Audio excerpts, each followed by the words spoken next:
एक सेठ जी ने बहुत सारे मंदिर बनवाए लेकिन कभी खुद गए नहीं। बहुत सारे पुजारी मंदिरों में रख दिए लेकिन कभी खुद ने जाकर के पूजा की नहीं। एक दिन उन्हें पैसों का संकट आन पड़ा। उनको 100 करोड़ रुपयों की आवश्यकता थी। बिना देरी के मंदिर के लिए भागे और सुबह सुबह उनको बोहनी की आदत थी। उन्हें लगा कि कोई और आकर के प्रभु का मन खराब ना कर दें, तो जाकर के मंदिर के वहां खड़े हो गए।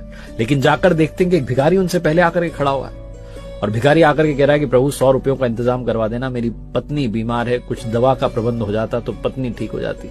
सेठ जी का दिमाग खराब हो गया कि आकर के ईश्वर का मन खराब कर रहा है सुबह सुबह 100 रुपयों के लिए। बिना देरी की जेब से निकाल करके 100 रुपए भिखारी को दिए और कहा चलो निकलो। भिखारी ने भगवान को प्रणाम करके कहा क्या बात है, आपने तो पहली बार में ही प्रार्थना स्वीकार ली। और अब सेठ जी का नंबर आया। सेठ जी कहने लगे भगवान 100 करोड़ रुपए का इंतजाम करवा दो, 100 करोड़ रुपए का इंतजाम करवा दो।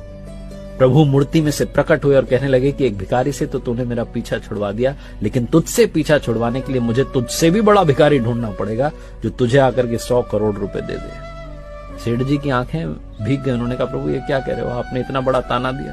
भगवान ने कहा और क्या, तू हमेशा मांगने ही तो आता है, कभी मिलने नहीं आया।